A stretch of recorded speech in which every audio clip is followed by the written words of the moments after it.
Student, welcome to my channel TS Gyan. आज मैं आप लोगों को पढ़ाने वाली हूँ क्लास 8 का बायोलॉजी का क्रॉप प्रोडक्शन एंड मैनेजमेंट। उम्मीद करती हूँ आप लोगों को मेरी ये वीडियो पसंद आएंगे। अगर मेरी वीडियो पसंद आए तो प्लीज़ मेरी वीडियो को लाइक कीजिए और शेयर कीजिए अपने फ्रेंड्स और फैमिली के साथ।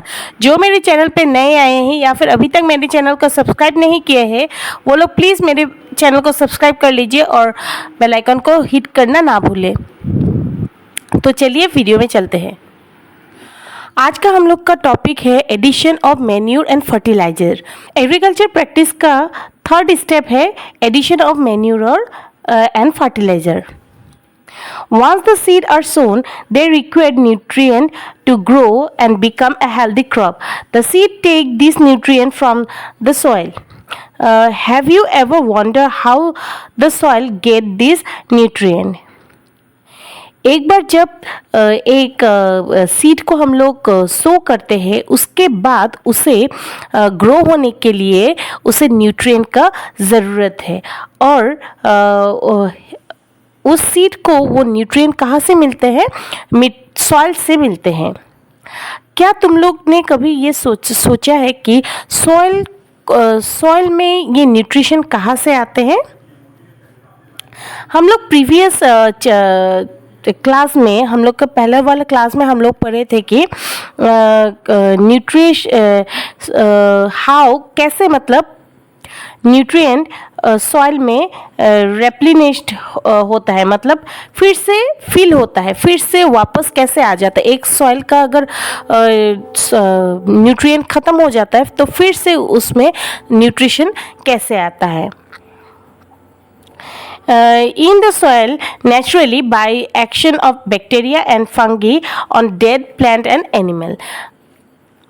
ये सब पॉसिबल है बैक्टीरिया और फंगी के वजह से, जो डेड प्लांट और एनिमल में होते हैं, उसके वजह से सॉइल में फिर से न्यूट्रिएंट आ जाते हैं। However, when farmers grow the same crop every year, it results in the loss of nutrients from the soil. This is because the rate at which nutrients are used up is faster than the rate of natural replenishment. Therefore, farmers use two methods of replenish the nutrient in the soil. एक farmer जब एक ज़मीन में बार बार एक के बाद एक खेती करते हैं तो उस सॉइल का न्यूट्रिएंट धीरे धीरे ख़त्म होना शुरू होता है, क्योंकि क्रॉप वो न्यूट्रिएंट यूज़ कर लेता है। तो जितना जल्दी वो फार्मर एक के बाद एक क्रॉप ग्रो करते हैं एक ही ज़मीन में, तो क्या होता है, नेचुरली सॉइल का रेप्लिशमेंट, न्यूट्रिएंट रेप्लिशमेंट करने में थोड़ा टाइम लगता है। तो ये पॉसिबल नहीं है इतना फास्ट, मतलब जितना फास्ट फार्मर एक के बाद एक क्रॉप ग्रो करते हैं उतना फास्ट नेचुरली ये पॉसिबल नहीं है न्यूट्रिएंट्स सॉइल में लाना।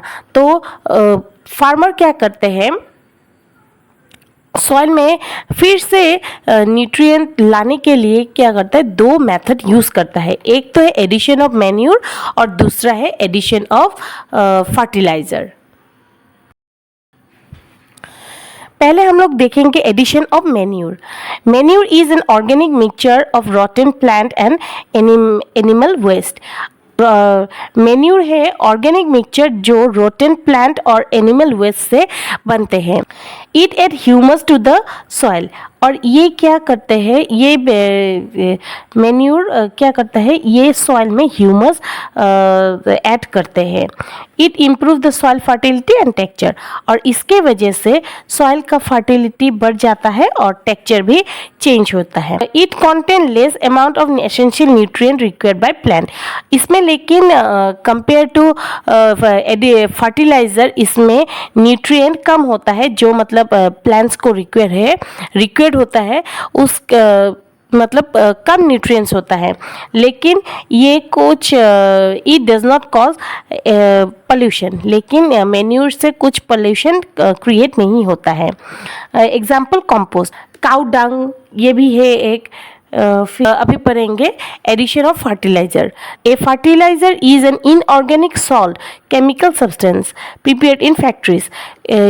फर्टिलाइज़र क्या होता है, इनऑर्गेनिक सॉल्ट होता है जो और ये केमिकल्स चीज़ें से बनते हैं और इसे प्रिपेयर किया जाता है, इसे बनाया जाता है फैक्ट्रीज में।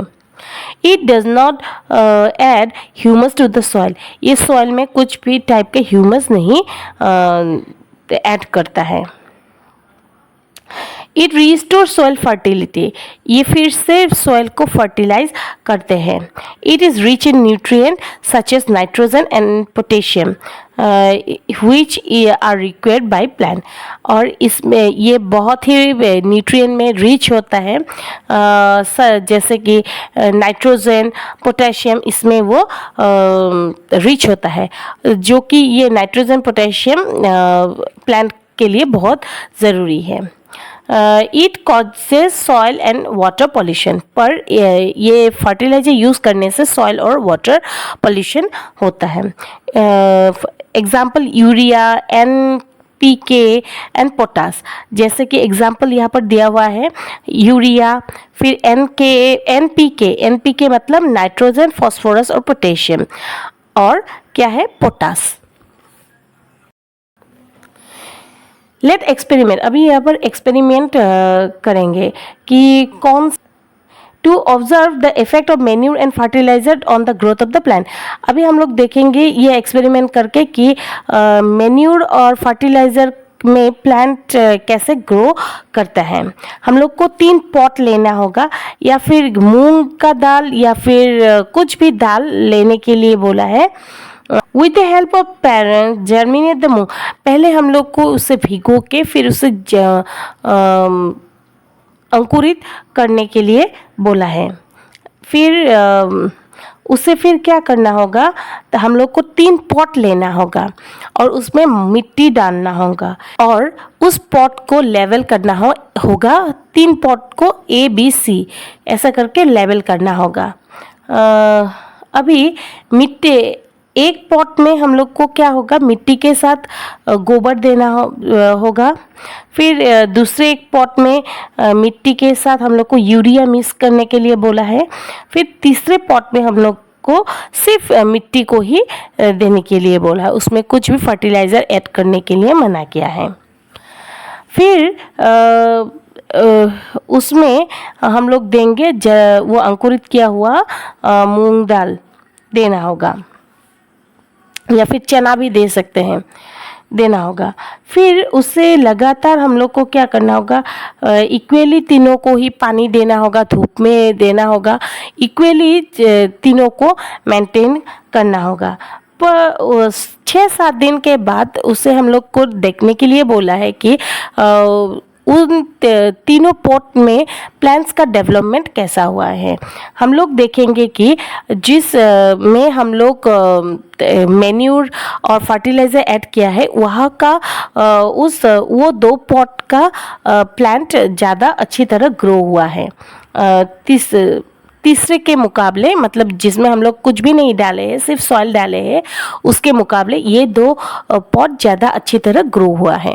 इस 2 पॉट का प्लांट ज़्यादा अच्छी तरह ग्रो हुआ है। तो इससे हम लोग समझ गए कि एक प्लांट को ग्रो करने के लिए मैन्यूर या फिर फर्टिलाइज़र कितना ज़रूरी है। अभी हम लोग पढ़ेंगे क्रॉप प्रैक्टिस, अलग अलग क्रॉप प्रैक्टिस हम लोग देखेंगे। फैलोइंग क्या है? Fallowing is a cropping practice in which land is left uncultivated for more than one season. The land regain its nutritional content by the decomposition of organic matter present in the soil. Fallowing होता है ऐसा process जिसमें क्या करते हैं farmer, एक season में हम अगर एक क्रॉप ग्रो किया तो दूसरे सीज़न में वो वहाँ उस ज़मीन में कुछ भी ग्रो नहीं करेगा। वो लोग वेट करते हैं कि फिर से नेचुरली उस सॉइल में रेप्लिनिश हो न्यूट्रिएंट का खुद ब खुद। नेचुरली मतलब वो रेप्लिनिश होने के लिए वो ज़मीन छोड़ देते हैं, उसमें कुछ खेती बातें नहीं करते हैं। तो इस तरह से वो सॉइल फिर से रिगेन करता है अपने सॉइल में न्यूट्रिशन आ जाता है, तो फिर से वो लोग एक या दो सीजन के बाद फिर से वहाँ पर वो लोग खेती करते हैं। और दूसरा हम लोग क्रॉप प्रैक्टिस देखेंगे, crop rotation. In this method, different crops are grown on the same field alternatively.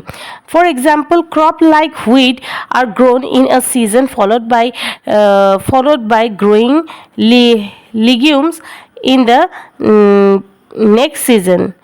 These legumes have nitrogen fixing bacteria called rhizobium. They replenish the nitrogen content in the soil. Crop rotation में क्या होता है, crop का rotation होता है। एक season में अगर एक टाइप का क्रॉप ग्रो किया जाता है तो दूसरे सीज़न में या फिर एक के बाद एक अलग अलग दो या तीन टाइप का एक के बाद एक क्रॉप ग्रो कर, सेम टाइप का क्रॉप ग्रो नहीं किया जाता है, अलग अलग क्रॉप ग्रो किया जाता है ऑल्टरनेटिवली।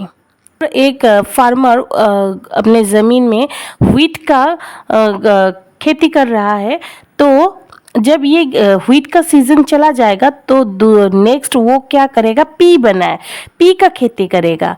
पी का मतलब मटर का। नेक्स्ट सीज़न में वो क्या करेगा, मटर का खेती करेगा। तो उससे क्या होता है, मटर में क्या होता है, have nitrogen fixing bacteria called rhizobium.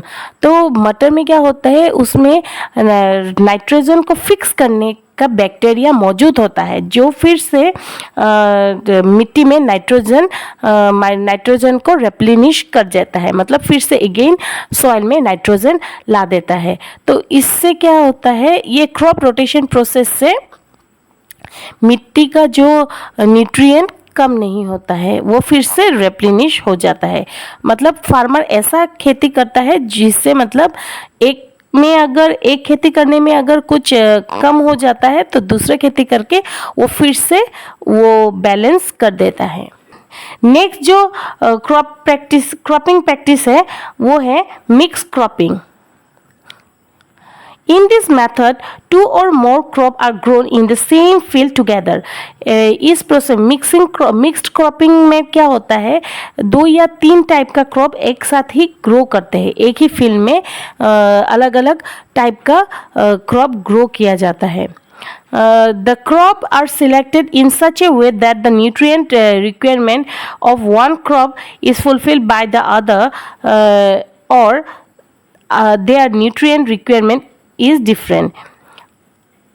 इसमें क्रॉप का सिलेक्शन इस तरह से फार्मर करते हैं कि एक का न्यूट्रिएंट दूसरा प्लांट फुलफिल कर सकता है, या फिर मतलब दो या तीन सब जो प्लांट वहाँ पर उगाया जाएगा तो वो लोग का सबका न्यूट्रिएंट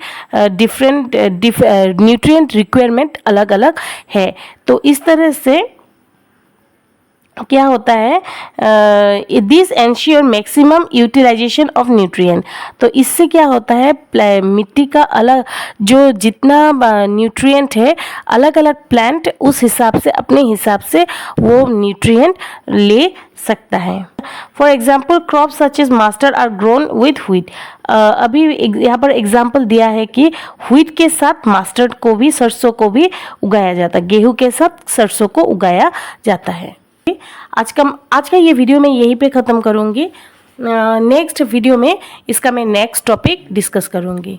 उम्मीद करती हूँ आप लोगों को मेरी ये वीडियो पसंद आए होंगे। अगर मेरी वीडियो पसंद आए तो प्लीज़ मेरी वीडियो को लाइक कीजिए और शेयर कीजिए अपने फ्रेंड्स और फैमिली के साथ। Thank you.